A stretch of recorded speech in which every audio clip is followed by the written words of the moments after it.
नमस्कार, आज तक 24/7 न्यूज में आपका स्वागत है और मैं हूं आपके साथ निकिता श्रीवास्तव। आइए रुक करते हैं आज की तमाम बड़ी खबरों का। पृथक अलग बुंदेलखंड राज्य के बुंदेलखंड क्षेत्र में विकास संभव नहीं। राजा बुंदेला ने कहा, पृथक बुंदेलखंड राज्य गठन हेतु गांव गांव पांव पांव यात्रा निकाली जाएगी। अलग बुंदेलखंड आज के बिना बुंदेलखंड क्षेत्र में विकास संभव नहीं है। राजा बुंदेला ने कहा। राजा बुंदेला से तीखे सवाल सीधे खास मुलाकात आज तक 24/7 न्यूज पर अमित गुप्ता के साथ। कोई लक्ष्य है, हमारा सिर्फ एक लक्ष्य है और वो है बुंदेलखंड राज्य। क्या एमपी के है जो जिले बुंदेलखंड में आते हैं वहाँ भी आप इतना ही ध्यान दे रहे हैं? इससे ज़्यादा है वहाँ पे जागरूकता इससे ज़्यादा है।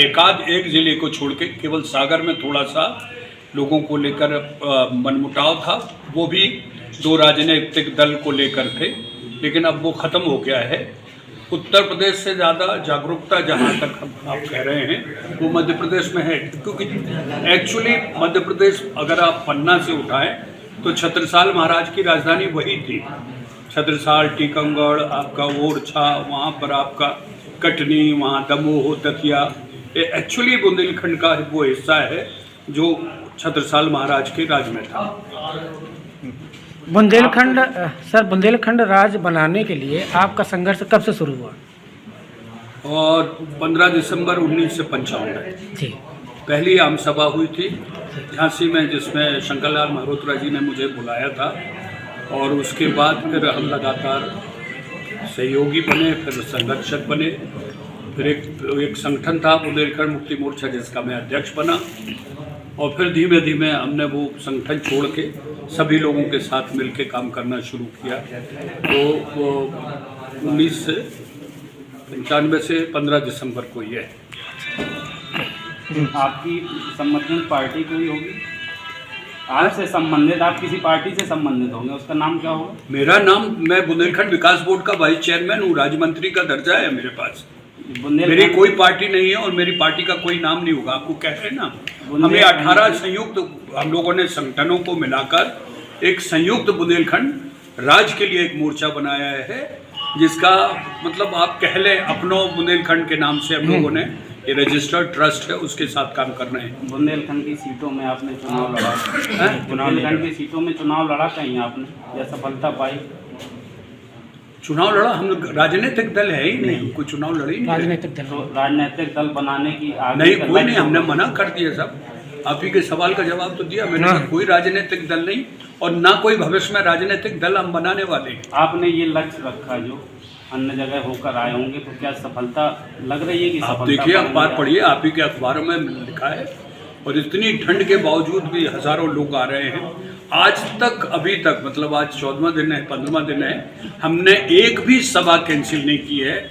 चाहे ठंड हो चाहे बारिश हो, हमारी एक भी सभा कैंसिल नहीं हुई है। जहां हमें लगा कि बहुत बड़ा मंच नहीं मिल सकता है, वहां हम लोगों ने अलाव जला के चौपाल की है, लोगों से आपस में चर्चा की है।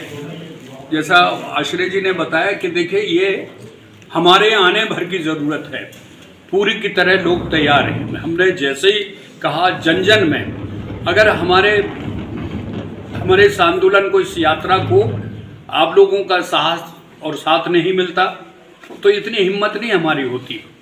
हम तो बल्कि ये मान के चल रहे हैं कि उरई में हम 1-2 लाख लोग पटकेंगे 10 तारीख को। हर उरई के गली कूचे में बुंदेलखंड अलग राज्य की मांग होगी, और वो इसलिए कि कोई आदमी इस मुद्दे को लेकर जनता में गया ही नहीं। वो पार्टी विशेष या व्यक्ति विशेष के उसके अपने मुद्दे रहे। हम तो 5 करोड़ बुंदेलखंडियों की बात कर रहे हैं।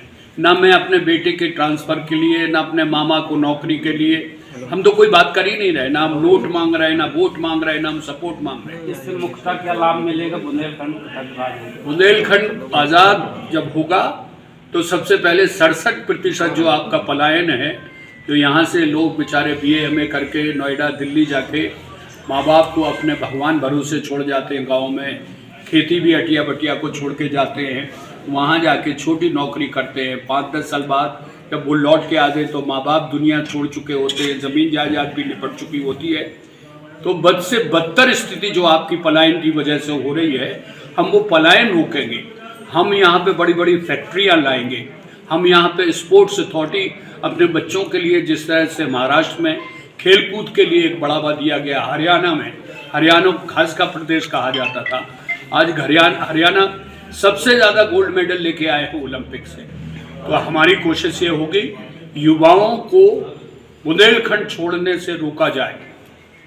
अगर यहाँ युवा रुकेगा तो वो अपने माँ बाप की सेवा करेगा, 2-2.5 एकड़ की ज़मीन है उसमें खेती करेगा, चाहे वो 4 फसल ले, और अपने क्षेत्र की देखभाल करेगा। आज आपकी बजरी जा रही है, आज आपका ग्रेनाइट जा रहा है, आज आपके पेड़ कट रहे हैं। अगर युवा यहाँ रुकेगा, यहाँ युवा के पास रोजगार होगा तो वो अपने आप रुकेगा। दूसरा सबसे बड़ा कारण समझिए आप, बुंदेलखंड राज्य बनेगा तो आप ही के लोगों के बीच में से किसी को मुख्यमंत्री